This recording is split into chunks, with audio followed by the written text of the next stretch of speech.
ലൈവില് കുറച്ചു നേരം മുമ്പ് ഇരുന്ന അനുമോള പിന്നെ നൂറ ആദില ഇവരൊക്കെ അക്ബറിനെ പറ്റി കുറെ എന്തൊക്കെയോ കാര്യങ്ങൾ സംസാരിക്കുന്നുണ്ടായിരുന്നു.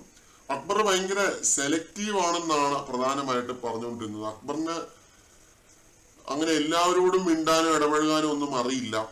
ഒരു ഗ്രൂപ്പ് ഉണ്ടാക്കി ആ ഗ്രൂപ്പിനകത്തിരുന്ന് സംസാരിക്കാൻ മാത്രമേ അക്ബറിനെ കൊണ്ട് പറ്റാറുള്ളൂ. അങ്ങനെ എല്ലാവരോടും മിണ്ടിയും ഇടപെട്ടും ഒന്നും അക്ബറിന് ജീവിക്കാൻ ഇവിടെ അറിയത്തില്ല എന്ന് പറയുന്നുണ്ട്. എന്നെ അനീഷുമായിട്ട് താരതമ്യപ്പെടുത്തുന്നുണ്ട്. അനീഷേട്ടൻ അങ്ങനെയൊന്നും അല്ല. അനീഷേട്ടൻ എല്ലാവരുമായിട്ടും സംസാരിച്ച് ഇടപഴകുകയാണ് ഇവിടെ ഇത്രയും ദിവസവും കഴിഞ്ഞത്. ആ ഒരു സംഭവം അനീഷേട്ടനെ കൊണ്ടേ പറ്റുള്ളൂ. പിന്നെ അനുമോള് പറയുന്നൊരു കാര്യം, സാബുമാനെ അക്ബറിന് തീരെ ഇഷ്ടമില്ല.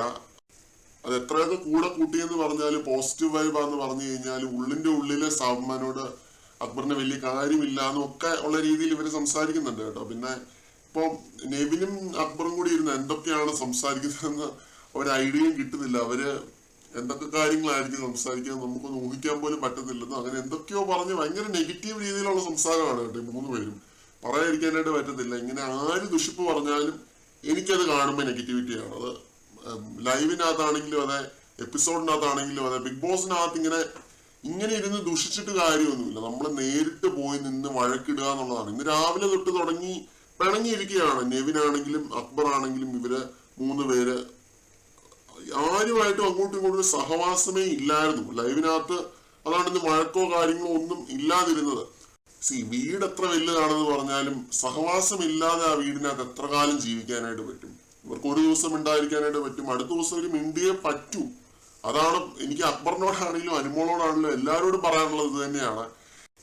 ഷോ തീരാൻ 2 ആഴ്ചയും കൂടിയേ ബാക്കിയുള്ളൂ. അപ്പം ഈ വെറുതെ ഇങ്ങനെ ഗ്രഡ്ജ് വെച്ചോണ്ടിരുന്നിട്ട് കാര്യമൊന്നുമില്ല. ബിഗ് ബോസിന് വേണ്ട കോണ്ടന്റുകൾ പുറത്തേക്ക് വന്നിട്ടുണ്ട്. അത് വളരെ ഭംഗിയായിട്ട് തന്നെ പ്രേക്ഷകരെ ത്രില്ലടിപ്പിക്കുന്ന ലെവലിലുള്ള നല്ല കോണ്ടന്റുകൾ തന്നെ ഈ സീസണിൽ വന്നിട്ടുണ്ട്. അത് ഈ റൈവലറിക്കകത്ത് നിന്നുകൊണ്ട് തന്നെ ഇപ്പൊ അക്ബറിനോടുള്ള ഇവരുടെ കലിപ്പാണെങ്കിലും അല്ലെങ്കിൽ അനുമോള ജിസയിൽ ഒരു റൈവലറി ആയിരുന്നു ഈ സീസണിൽ. പിന്നെ അതേപോലെ ആദില നെവിൻ, നൂറ നെവിൻ, ഇതൊക്കെ ഭയങ്കര റൈവലറി ആയിരുന്നു ഈ സീസണില്. അപ്പോ ഇതൊക്കെ അവസാനിപ്പിക്കാനുള്ള ഒരു സമയം അത് വന്നെത്തിയിരിക്കുന്നു. അത് സമയം അതിക്രമിച്ചിരിക്കുന്നു എന്നൊക്കെ വേണമെങ്കിൽ പറയാം. കാരണം ഈ 2 ആഴ്ചയും കൂടി ഉള്ളൂ ഫിനാലെ കാര്യങ്ങള്, എക്സ് കണ്ടസ്റ്റൻസിന് തിരിച്ചു വരാനുണ്ട്. ഇതൊക്കെ ഈ ഗ്രഡ്ജും കാര്യങ്ങളും ഒക്കെ മറന്ന് ലൈഫുമായിട്ട് മൂവ് ഓൺ ചെയ്യേണ്ട സമയം വന്നെത്തി കഴിഞ്ഞിരിക്കുന്നു. ഒരു ഗെയിമാണ്, ഗെയിം സ്പിരിറ്റിൽ എടുത്ത് എല്ലാം മറക്കുക. അക്ബറിനോടാണെങ്കിലും ഇവരൊരു പരിധി കൂടുതൽ ഗ്രഡ്ജ് വെക്കുന്നതായിട്ട് ഞാൻ കണ്ടിട്ടുണ്ട്. അക്ബറിന് ഇവരോടൊരു പരിധി കൂടുതൽ ഗ്രഡ്ജ് ഉണ്ട്. അക്ബറിന് അനീഷുമായിട്ട് ഗ്രഡ്ജ് ഉണ്ടെന്ന് ഇവർ തന്നെ പറയുന്നു. ഇതൊക്കെ മാറ്റേണ്ട സമയം കഴിഞ്ഞിരിക്കുന്നു, അതിക്രമിച്ചിരിക്കുന്നു. ഇങ്ങനൊരു വൈരാഗ്യം വെച്ച് ആർക്കും പുറലോകത്ത് ജീവിക്കാൻ പറ്റില്ല. ഇവർക്ക് ആർക്കെങ്കിലും ഒരു അവസരങ്ങൾ വേണമെങ്കിൽ അങ്ങോട്ടും ഇങ്ങോട്ടും തന്നെയാണ് വിളിക്കേണ്ടത്. ഇത്രയും ദിവസം ഹൗസിനകത്ത് കഴിഞ്ഞ, ഒരു വീട്ടിനുള്ളിൽ കഴിഞ്ഞ സ്ട്രേഞ്ചേഴ്സ് ആണ്. അപ്പോ ഇങ്ങനെ ഈ തൊട്ടടുത്തിരുന്നിട്ട് ഇത്രയും ഡിസ്റ്റന്റ് ആവുന്നതിനോട് എനിക്ക് ഒരു യോജിപ്പും ഇല്ല. അതാണ് എനിക്ക് അനുമോളുടെ ഗ്യാങ്ങിനോടാണെങ്കിലും അക്ബറിന്റെ ഗ്യാങ്ങിനോടാണെങ്കിലും പറയാനുള്ളത്. കൂടുതൽ അപ്ഡേറ്റ്സുമായിട്ട് വീണ്ടും കാണാം.